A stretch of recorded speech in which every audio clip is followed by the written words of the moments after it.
En el vídeo d'aquesta setmana us vull parlar de les categories gramaticals. Això de les categories gramaticals, potser dit així ens sona una mica estrany, però ja veureu que són coses que hem treballat en els diferents temes de català i segur que us sonarà. Mireu, totes les paraules que trobem al diccionari, totes pertanyen a un grup, és a dir, són d'un tipus, d'acord? Totes les paraules que existeixen pertanyen a un grup. Quins grups coneixem o quins grups hem treballat durant els primers trimestres d'aquest curs? I també en altres cursos, El nom, l'adjectiu, el determinant, el verb o el pronom. D'acord? En aquest vídeo el que farem és un repàs d'aquests noms, d'aquestes paraules, per saber què volen dir i quines paraules coneixem que siguin així, quins determinants coneixem, quins adjectius coneixem, i ja veureu que no és difícil, perquè a més és una cosa que hem treballat a la classe. Anem a començar, per exemple, pel nom, d'acord? El nom, què és el nom? És una paraula que fa referència a una cosa, a un animal o a una persona. I tenim diferents tipus de noms. Una paraula molt important en una frase, recordeu, El nom és molt important en una frase. Això, la setmana passada, quan vam parlar del verb, també vam dir que en una frase tant el verb com el nom són molt importants. Un nom pot ser, per exemple, individual. Sí? Un nom és individual quan fa referència a una sola cosa. Nen, arbre, ovella. I quin és el contrari d'individual? Col·lectiu. Un nom també pot ser col·lectiu. Quan un nom és col·lectiu? Quan fa referència a un grup de coses. Per exemple, classe, que és un grup de nens o un grup d'estudiants, bosc, que és un conjunt d'arbres, o ramat, que és un conjunt d'ovelles. Sí? Si us en recordeu, en el tema 1 de català vam veure altres noms col·lectius, com per exemple eixam, que és un conjunt d'abelles, o una flota, que és un conjunt de vaixells, o estol que era un conjunt d'ocells. Per tant, un nom pot ser o bé individual, si fa referència a una sola cosa, o col·lectiu. Com més pot ser un nom? Doncs un nom pot ser propi, sí? Si fa referència a una persona o a un lloc en concret, Isabel, Everest, Barcelona, o pot ser comú, senyora, muntanya, ciutat. Aneu amb compte perquè recordeu que els noms comuns els podem trobar al diccionari, però els noms propis no. És a dir, si jo busco en un diccionari, no trobaré ni la paraula Isabel, ni la paraula Everest, ni la paraula Barcelona, sí? Però sí que trobaré senyora, muntanya, ciutat. Aquesta és la gran diferència. I sobretot, recordeu que els noms propis sempre comencen en majúscula. En canvi, els noms comuns, no, a no ser que comenci la frase. Com més pot ser un nom? També vam veure que un nom podia ser concret. Concret vol dir quan el puc imaginar i quan el puc dibuixar. Sí? O el puc tocar. Un gos, una llibreta, una síndria. I al contrari de concret, és un nom abstracte. Il·lusió, idea, tristesa. A vegades són emocions, a vegades són sentiments, són idees, d'acord? Són coses que podem imaginar, però que difícilment podem tocar. I que, a més, cadascú se les imaginarà molt diferent. Si jo ara, per exemple, dic, ens anem a imaginar la paraula il·lusió, doncs cadascú l'imaginarà d'una manera diferent. O, per exemple, si jo a algú li dic, dibuixa'm la paraula idea, doncs cadascú la dibuixarà d'una manera diferent. En canvi, si jo dic, anem a dibuixar un gos, tothom el pot dibuixar de maneres diferents, però més o menys tothom el dibuixarà igual. 4 potes, un morro, unes orelles, sí, una cua. Per tant, aquesta és la gran diferència entre un nom concret i un nom abstracte. Sí? Tot això ho havíem vist en el primer tema, el nom. Quines altres paraules coneixem? Doncs tenim la paraula pronom. Què és un pronom? Anem a veure-ho. Un pronom és una paraula que substitueix el nom. Això també ho vam veure a la classe en altres unitats. Una paraula que substitueix el nom. Anem a posar exemples, anem a veure exemples. Clar, en lloc de dir el Marc compra pa, podem dir ell compra pa. O, per exemple, en comptes de dir les meves tietes i jo ens truquem, podem dir nosaltres ens truquem. Sí? Si us hi fixeu, el pronom està substituint el nom. Pronom vol dir en lloc del nom. És a dir, en la primera frase, en comptes de dir el Marc, diem ell. Volem dir el mateix. Si estem parlant d'una persona, podem dir ell compra el pa. Si ens estem referint al Marc, ho podrem entendre. I al revés, també, si nosaltres diem les meves tietes i jo, també podem dir nosaltres, elles i jo, nosaltres. Sí? Pronoms, quins hi ha? Ell, nosaltres, tu, jo, vosaltres, totes aquestes paraules són pronoms. D'acord? Què més? L'adjectiu. L'adjectiu també el trobareu en alguna unitat de català. I què és això de l'adjectiu? Això ho vam estar parlant també a la classe. Ens diu qualitats del nom. Aporta més informació. Sí? No és el mateix dir si jo dic el noi que si jo dic el noi alt. Estic donant més informació sobre aquell nom. Si en una frase no hi ha adjectius, la frase s'entén igualment. És important això, Ui, ara he vist que hi ha una falta igualment, Bueno, no passa res. Mireu, en una frase, si hi ha nom, s'entén la frase. I si no hi ha adjectiu, també es pot entendre la frase. Per exemple, el nen juga. La frase s'entén. Si jo dic el nen alt juga, s'entén també. Però si no dic la paraula alt, la frase s'entén igualment, Mireu. El Miquel porta unes ulleres noves vermelles. La paraula noves i la paraula vermelles són adjectius. Perquè acompanyen a quina paraula? Acompanyen el nom, acompanyen a ulleres. Noves i vermelles ens està dient com són les ulleres del Miquel. Si jo no posés la paraula noves ni posés la paraula vermelles, la frase tindria sentit. El Miquel porta unes ulleres. Sí, s'entén la frase. Per tant, els adjectius l'únic que fan és aportar més informació, donen més informació. O, per exemple, l'estoig cilíndric és molt original, però massa car. Sí? Tot això són adjectius sobre l'estoig. Com és aquest estoig? És cilíndric, té forma de cilindre, és original, però també és car. Aquestes paraules fan referència a com és l'estoig. D'acord? Què més sabem de l'adjectiu? Que els adjectius concorden amb el nom en gènere i en nombre. Anem a veure si recordeu què era això del gènere i el nombre. El gènere és que una paraula pot ser femenina o masculina. I el nombre vol dir que una paraula pot ser singular o plural. Per tant, fixeu-vos-hi, si el nom és masculí, l'adjectiu també serà masculí.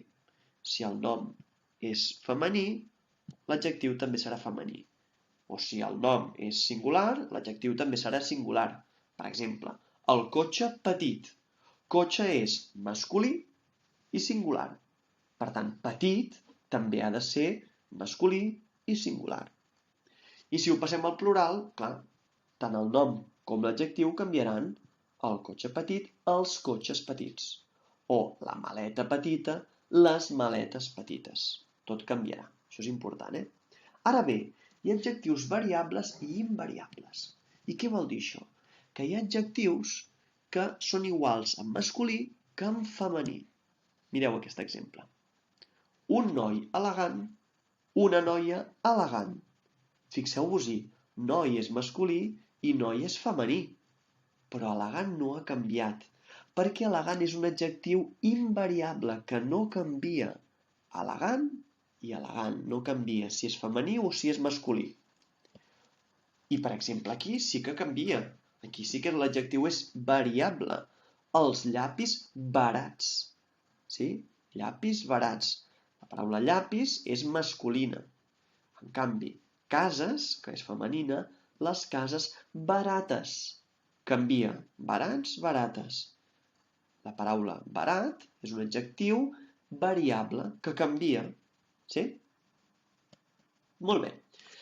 Ara anem a veure què és això del determinant. El determinant el vam treballar al tema 4. Ho podeu mirar en el llibre i trobareu també la informació. Què és el determinant? El determinant és una paraula que dona més informació del nom. Seria com una mena d'adjectiu, sí? Però ens dona una informació molt concreta. I n'hi ha de diferents tipus. Sí? Anem a recordar quins tipus coneixíem. Hi ha determinants demostratius. La paraula demostratiu ja ens ho diu, ens està demostrant. I què ens demostra aquest determinant demostratiu? Ens està dient si el nom està a prop o lluny. Mireu, per exemple, em pots portar aquell llibre? Si jo parlo amb una persona i tinc un llibre aquí davant i tinc un altre llibre al final de la classe i jo li dic, em pots portar aquell llibre? Encara que jo no el senyali, aquesta persona sabrà que estic parlant del llibre que està més lluny, no del que tinc més a prop. Sí? O, per exemple, m'agradaria comprar aquest pantaló. Si hi ha un pantaló que jo el tinc aquí al costat i en canvi hi ha un pantaló que està molt lluny, i jo dic, m'agradaria comprar aquest pantaló. M'estic referint al pantaló que tinc més a prop. O, per exemple, tinc les caixes en aquelles caixes. Sí? Per tant, un determinant demostratiu ens diu si el nom, el llibre, el pantaló, les caixes, les sabates, si estan a prop o si estan lluny. Sí? Quins altres tipus de determinants vam veure? El determinant possessiu.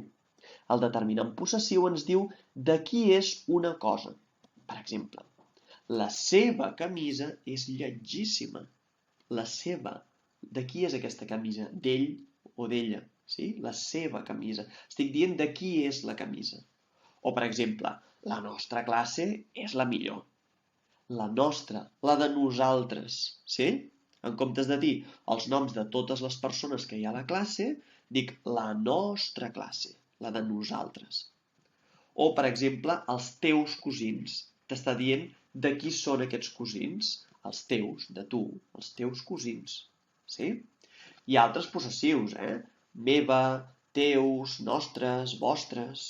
N'hi ha molts, Altres tipus de determinants. El determinant numeral. Mireu, el determinant numeral, si us en recordeu, ens diu la quantitat de coses que hi ha en un lloc, la quantitat de coses, si n'hi ha 3, si n'hi ha 25, si n'hi ha 150.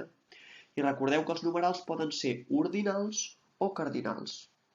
Sí? Anem a posar alguns exemples.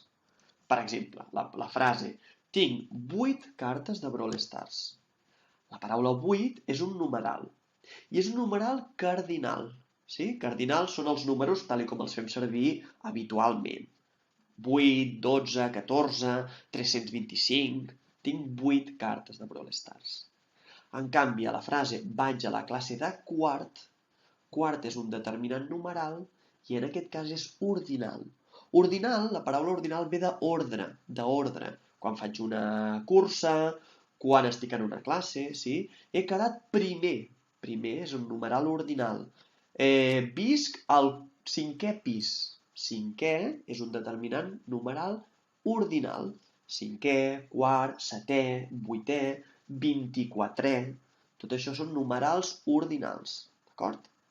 I un altre tipus de determinant que també vam veure són els indefinits, que ens diuen una quantitat de coses, però no concretes. No ens diuen 4, ni 5, ni 8, sinó una quantitat que no podem saber del tot. Mireu, tinc algunes cartes de Brawl Stars. En aquesta frase us diu quantes cartes teniu de Brawl Stars? No, us diu que en tenim algunes. No sabem quantes. Poden ser 8, poden ser 12, poden ser 300, no ho sabem. Sí? O, per exemple, al meu carrer hi ha unes botigues. Unes. Ens està dient quantes? No. Pot ser que n'hi hagi 12, pot ser que n'hi hagi 3. No ho sabem. Al meu carrer hi ha unes botigues. Per tant, la paraula algunes, unes... són determinants indefinits, que no ho sabem, sí? No sabem quina quantitat, d'acord? Molt bé, i aquí tenim el verb. El verb el vam treballar la setmana passada, en un vídeo que us vaig posar, i només anem a fer un breu repàs. Els verbs serveixen per expressar accions, coses que estem fent. I recordeu que en una frase és una paraula molt important. Si no hi ha verb en una frase, aquella frase no es podria considerar exactament una frase. Al diccionari, els verbs es troben en infinitiu. Clar, en el diccionari trobarem la paraula ballar, córrer, dormir, però no trobarem la paraula ballo, ballaré, ballàvem, perquè si no necessitaríem un diccionari enorme, sí? Per tant, en el diccionari només trobem els verbs en infinitiu, d'acord? És a dir, acabats en R la majoria de vegades. I anem a recordar que el verb pot estar en passat, en present o en futur. Si va passar anteriorment, si està passant ara o si passarà en un futur. I diu aquí, hi ha 3 grups de verbs. Aquests grups s'anomenen conjugacions. Això ho vam veure en el vídeo anterior de la setmana passada. Mireu, primera conjugació. Tots els verbs que acaben en AR, ballar, jugar, saltar, cantar, són de la primera conjugació, sí? Del primer grup de verbs. Els grups que acaben amb ER o RE són de la segona conjugació. Córrer, batre, seure, creure, d'acord? Tots aquests són de la segona conjugació. I per últim, els verbs que acaben en IR són de la tercera conjugació. Sí? Sortir, fregir, dormir... Tots aquests són de la tercera conjugació, si acaben en IR. Sí? Molt bé, doncs ara que hem repassat una mica aquestes categories gramaticals, aquestes paraules, el verb, el pronom, l'adjectiu, el nom, d'acord? Anem a veure algunes frases. Mireu aquesta frase. La classe de quart té 3 finestres grans. Què anem a fer en aquesta frase? Anem a mirar quin tipus de paraula és cadascuna d'aquestes paraules. Atents, aneu amb compte perquè hi ha alguna d'aquestes paraules que encara no hem treballat, d'acord? Que encara no sabem quin tipus de paraula és i que no podem dir encara què és, d'acord? Però si ens hi fixem, la paraula la paraula classe, la paraula quart, la paraula té, aquestes paraules ja sabem què són, Anem a veure-ho.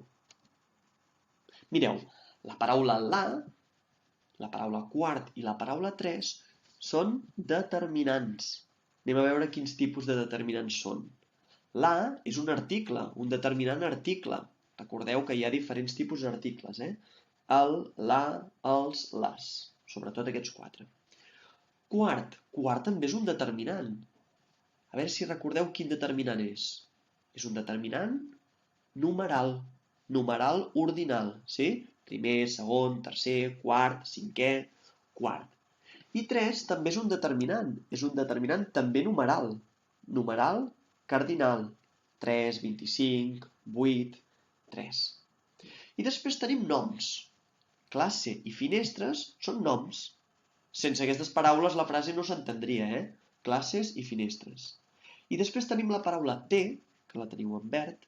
La paraula té és un verb, del verb tenir, de la tercera conjugació. Sense el verb, la frase no s'entendria. La classe de quart, 3 finestres grans. No té gaire sentit. D'acord? Per tant, el verb és important. I al final de tot tenim un adjectiu, grans. Ens diu com són les finestres. D'acord? Finestres grans. Si traiem la paraula grans, la frase s'entén? Sí. La classe de quart té 3 finestres, s'entén. L'únic que passa és que l'adjectiu dona més informació. Sí? I en aquesta frase, mireu aquesta frase, el meu germà petit s'ha menjat aquella pizza. D'acord? En aquesta frase sí que totes les paraules sabem què són. Fixeu-vos-hi, El meu germà petit s'ha menjat aquella pizza. Sí? Anem a mirar-ho. El meu germà petit s'ha menjat aquella pizza té aquest tipus de paraules. El, meu i aquella són determinants, sí? De diferents tipus. El és un determinant article. Meu, quin tipus de determinant és meu? Meu és un determinant possessiu. T'està dient de qui és aquest germà. És meu, o el teu germà petit, o el seu germà. D'acord? Meu és un determinant possessiu. I la paraula aquella és un determinant demostratiu. T'està demostrant, t'està dient on està aquella pizza, sí? Si hi hagués 2 pizzas i una la tingués aquí davant meu i una altra la tingués molt lluny, podria dir, s'ha menjat aquella pizza, és a dir, aquella que està més lluny de nosaltres, sí? Per tant, un determinant demostratiu. Fixeu-vos, la paraula germà i la paraula pizza són noms, germà i pizza. Sense aquestes paraules, la frase tampoc no tindria sentit, El meu petit s'ha menjat aquella. Veieu, ens falten paraules, sí? Per tant, germà i pizza són els noms. Petit. Petit és un adjectiu. Ens està dient com és el germà. Germà petit, germà gran, sí? S'ha menjat, sí? És del verb menjar. S'ha menjat és el verb. És important, això. Sense el verb, recordeu que la frase no tindria sentit. El meu germà petit, aquella pizza. Què li ha passat? Li ha caigut aquella pizza, se l'ha menjat, l'ha fet, no ho sabem. D'acord? Doncs mireu, aquestes frases ens poden ajudar, i aquest resum us pot ajudar, pels exercicis que trobareu després penjats tant a la plataforma com a la pàgina web. Això us pot ajudar per repassar algunes coses que hem treballat en el llibre de català. I si, a banda d'això, necessiteu mirar el llibre, us he deixat escrites també les pàgines on trobareu aquesta informació. D'acord?